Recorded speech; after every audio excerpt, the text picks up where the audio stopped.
There we are. Hello, hello. How are you? Happy Monday afternoon. This is Linda Downey. If you're catching me somewhere streaming on the internet, this is playing in 1, 2, 3, 4, 5 places. This is an episode of the podcast, The Unconditioned Life, and playing in multiple places on social media. So I would love for you to say hello if you're watching. Let me know where you're watching from, or if you catch the replay later. And today's conversation is about, this was a surprise for me when I learned this. It's really about the fact that, hi Charm, nice to see you, that the trauma that we experience, whatever that is, however painful it may be, is really not the problem. The events of our life are not the problem, it's something else. And so as people are coming on, I'll just wait a few minutes to really get into that. But this morning on my coffee conversation, I do just like a 3 to 5 minute coffee conversation several mornings a week. And this was what I talked about. And a few people have reached out to me throughout the day. So I thought, okay, I think it's a good topic to really have a bigger conversation on. So let's dive in. You know, things happen in our life, right? And sometimes people have really wonderful childhoods. Sometimes people have really difficult childhoods. And what makes those events have the impact that they have? Well, let's first talk about that. How do they impact our life later? So those events, and science is showing this conclusively now, there's no question about it, is that what we experienced in our past will show up now in our present and continue to show up in our future unless we do something differently to change that. And it shows up in things like our health, because those events were stressful, painful, upsetting, and they triggered our nervous system, and now our nervous system keeps responding to that, and that affects our health. That affects the immune system, digestive system, hormones, all of that. So that's the way that those things affect our health. They also affect, or they create, certain patterns that we have in our relationships, in dealing with other people and making our choices and how our life unfolds, because we keep trying to cope with what we learned from that event, or try to do the opposite of what we learned. But in some way, shape, or form, it has us repeating what we learned, but it's not the event. So I don't care whether it's something really, really traumatic or something really little. I'm going to give you examples of both, but something really minor, they both can have equally impactful influence, let's say influence on our later life, or non-impactful, even if it was a really big thing. So if you've ever heard of Dr. Wayne Dyer, he gives a great example of this. Wayne Dyer, D-Y-E-R. If you've ever listened to him or read any of his books, he gives a great example, because he grew up being raised by a single mom, a lot of trauma in his childhood.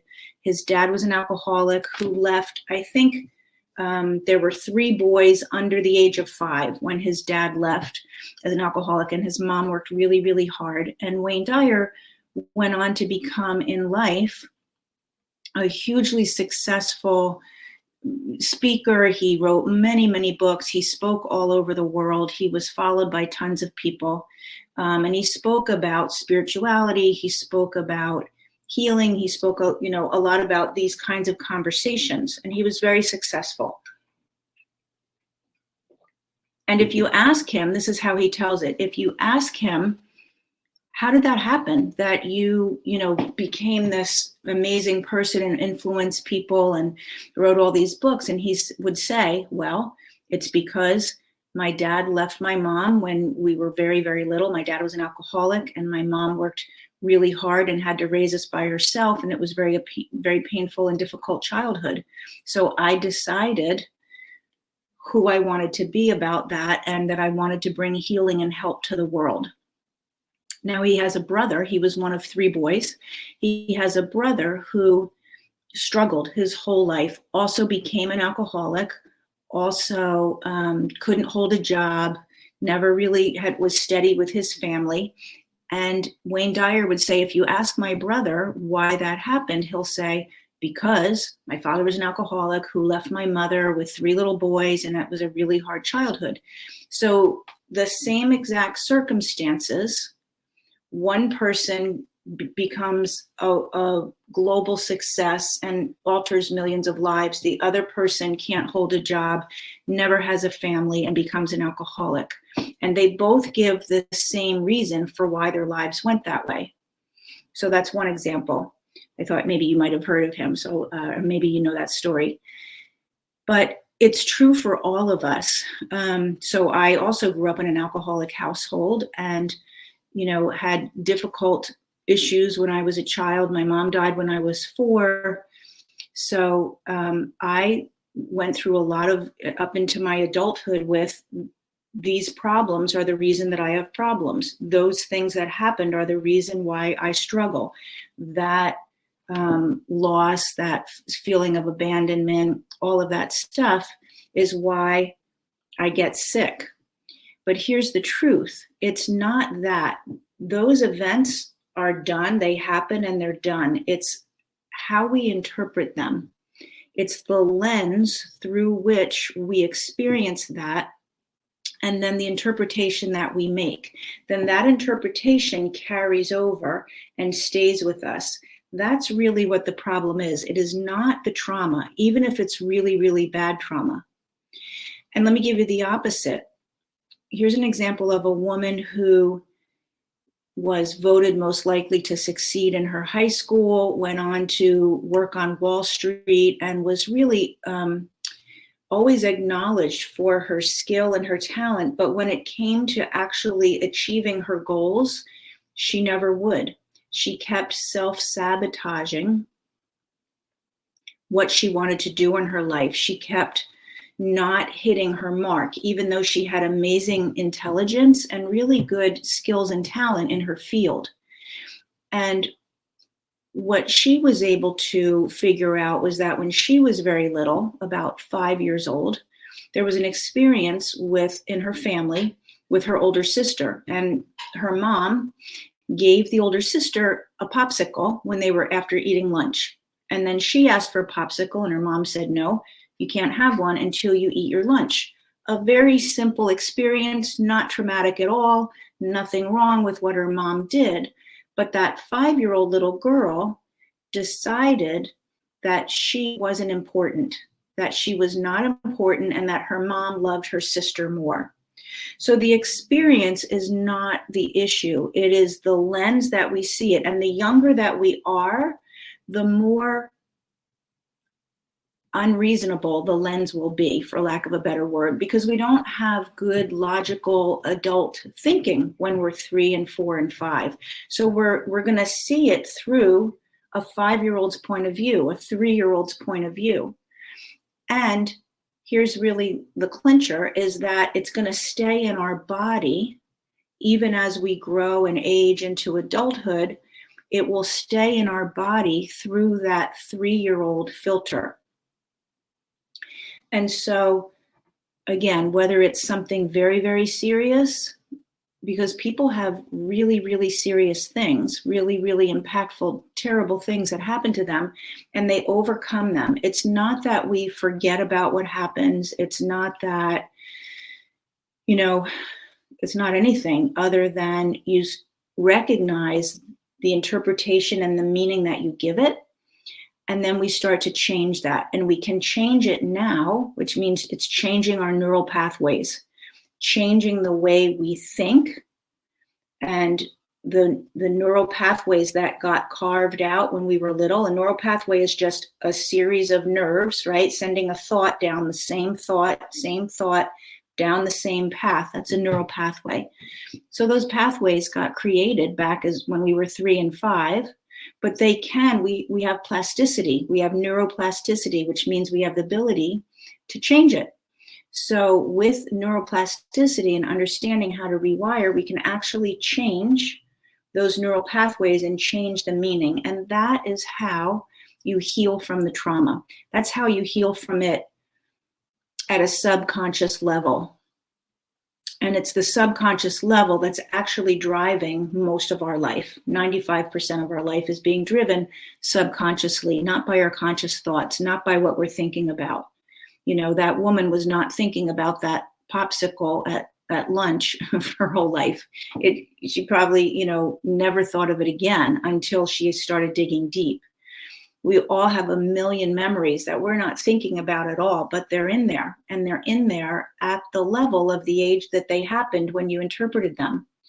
And then they are affecting your nervous system, they're affecting your choices. So we're making choices to cope with feeling abandoned or feeling like I'm not important, or my mother loves my sister more because she got the popsicle. So we're making choices as a 40-year-old in our careers, in our relationships, that are affecting those and coming from the 3-year-old interpretation, which is just so fascinating to me. And you know, when I learned that back in the 90s, I attended a seminar and then got really into transformational coaching. That's when I started doing transformational coaching. It was mind-blowing to me because I had always lived like that was even like my identity. My father was an alcoholic. I grew up in a household. My mom died when I was 4. Like, it was my whole woe is me story. And it really was the identity that like shaped who I was. And it was also shaping my health. I did not know that at the time. Now we have the science to prove that the thoughts and the emotions completely 100% drive our health. Our physical health is an expression of our thoughts and emotions. When we change them, then the body can start to heal. When we keep them intact in that damaging way, that damaging interpretation of I'm not lovable, I'm not good enough, all of that, that keeps our nervous system in fear and in stress, that keeps us sick. And the science is there now to prove it. Hey, Michelle. So, oh, good. He says, yeah, it is fascinating. Michelle says it's fascinating. It is to me. It is the thing that actually really shifted my whole life. Well, it shifted my whole life back in the 90s in terms of relationships and choices. What I didn't realize back then, and I don't think the science was as available, is how much it affected my health. So that kind of lagged behind until I understood the health part of it. But it really does. Our physical body and the health that we are experiencing is an outward representation of the thoughts and feelings that they're kind of like the soup in the crock pot, right? It's like the soup that your nervous system is swimming in, the thoughts and feelings that you have every day. And if they are things like life sucks, this is really hard for me, terrible things happened to me, I had this, I had that. If those are the thoughts and feelings that you have every day, your physical body can't get better. And your relationships are not going to get better either, because you're going to be in walls are up, I'm guarded, I'm not going to show my heart, I'm not going to be vulnerable. It also keeps us holding anger because anger already has a fertile ground. When when that little girl didn't get her popsicle as a 5-year-old, she was angry, right? And then that anger stays in the body, and it's easy to breed more anger. So it all becomes like a cycle. And the way to release that, it's not about doing anything about the events. The trauma really is nothing without the meaning and the interpretation that you give it. It's really nothing. That's the place where you want to go to work. And you're not going to ever, obviously, forget about what happened, but it doesn't have to keep affecting you, and it doesn't have to keep your body sick. So there's tons of research. Southwestern University Medical Center in the early 2000s published research that's now quite accepted that says the next place for medical healing will be in healing our cellular memories, because those memories, that 5-year-old, that memory is in at a cellular level. All of our memories, every moment, every thought that we ever had, it's all in our body. Again, we're just not conscious to it. We're not thinking about it every day, but it's in there. It's healing those cellular memories that's going to make the biggest impact in medicine going forward. Because the only other option is what we've been doing, which is another prescription, another prescription, another prescription. That's the way the model is set up right now. Oh, you have this, here's the pill for that. Oh, now you have this, here's the pill for that. That never looks at why did that happen. So I'm not telling anybody to stop taking their pills, but what I'm saying is the research is showing that going forward to really heal, we have to look at the cellular memories that are in our body, and we have to heal those. We don't heal those by removing them because it happened. We heal it actually by, it's a different process, by negating the frequency of the anger, the frequency of the false interpretation, the false meaning, not lovable, not good enough. All of that is false. The truth is, we are fully loved. We are fully connected to God. We are fully capable. And all of that has been a lie that's just was created really by a 3-year-old, bottom line. So, yeah, so this was such a great topic today because, as I said, I did it this morning in my little coffee conversation, just a little 3-minute thing about this. And then several people have reached out to me during the day, because people really live in the identity and the experience of their trauma. And that keeps them very sick and stuck.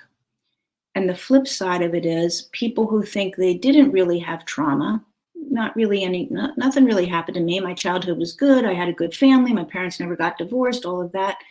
But yet I have panic attacks, or I'm depressed.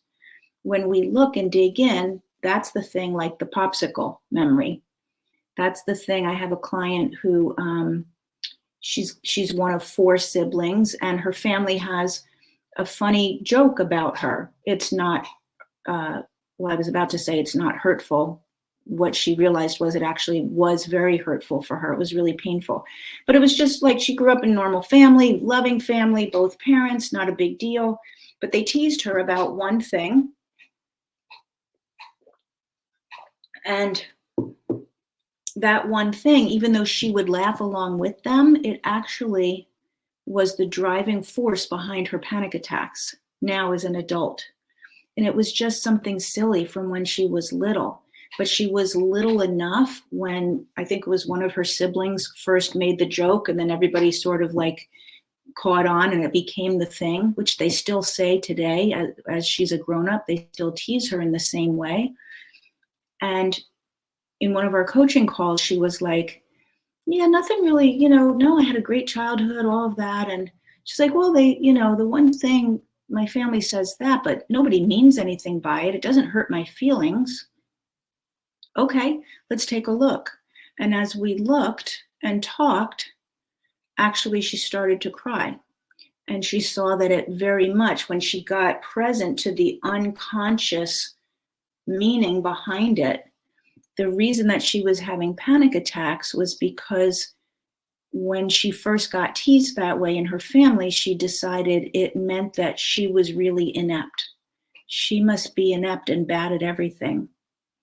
And so feeling that way, every time now as a grown-up, she has to go do something, she gets anxiety, because who wouldn't if their subconscious background dialogue is, well, you're inept.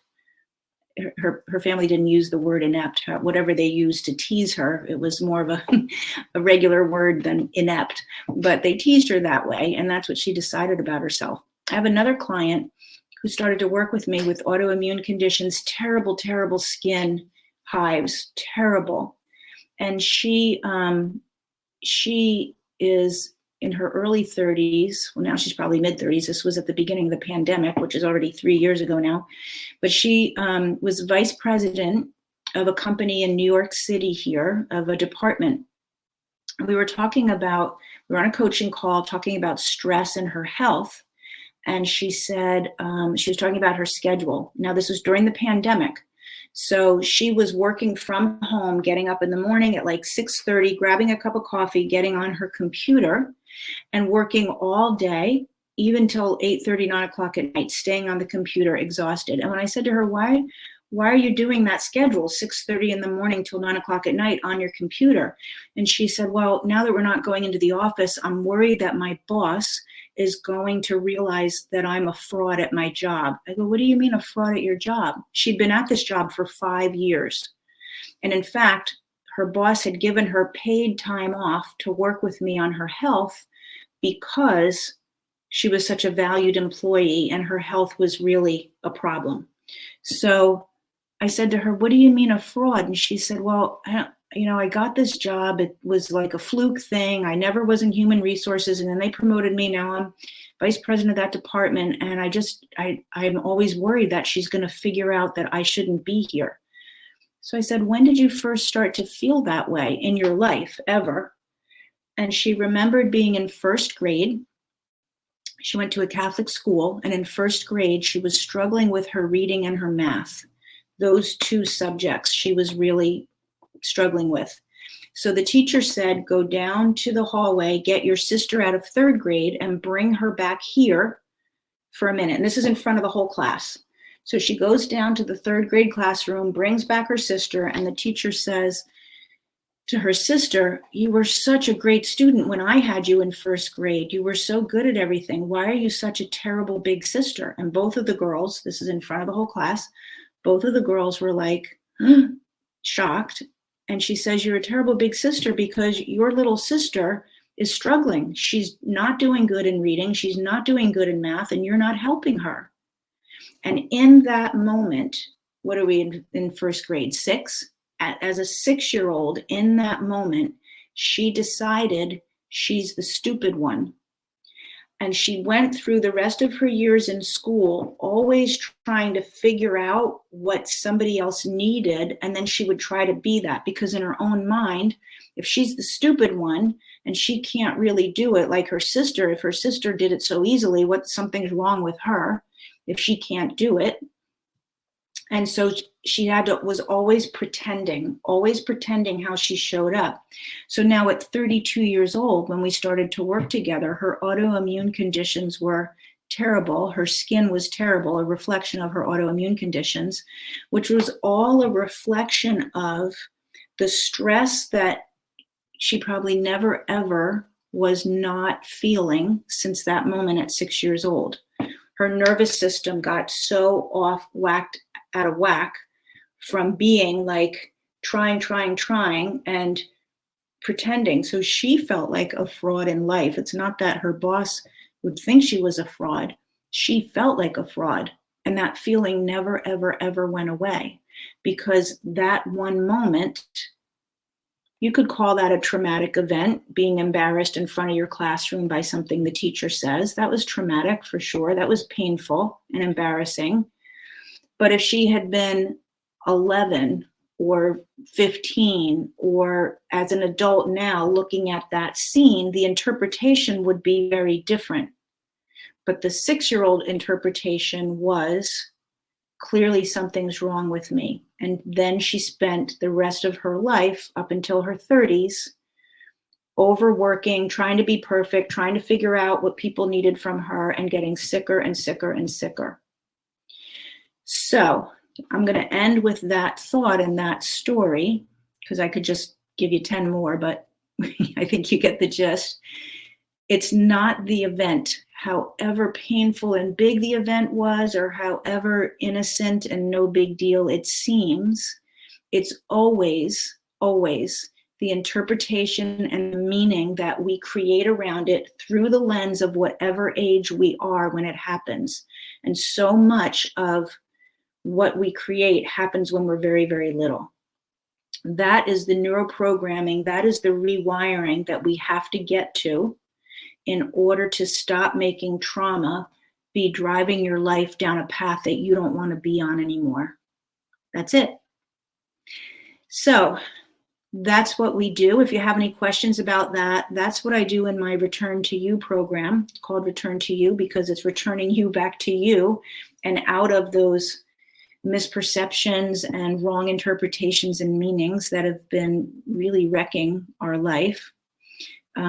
returning to you, to who you truly are, and to the truth of you, and to the vibrant health and the way in the body that God intended for you to live. So that is the program. If you have any questions about that, I'd love to answer them. And if you have any questions about anything, I'd love to answer it. So thank you for tuning in and saying hello on this episode of The Unconditioned Life. This is a podcast as well as streaming all over social media. So you can find it wherever you listen to podcasts, The Unconditioned Life. It's new, just started in January, but there's definitely episodes there that you might want to check out if this kind of topic, whether it's your health, things that aren't working in your life, feeling stressed, anxious, depressed, having relationships that don't work.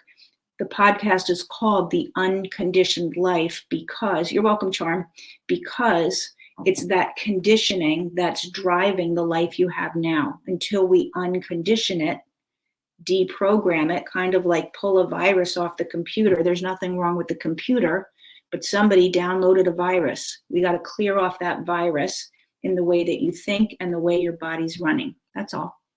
Okay? So I'm sure I'll see you again later this week, but thank you so much for listening in. Have a great night.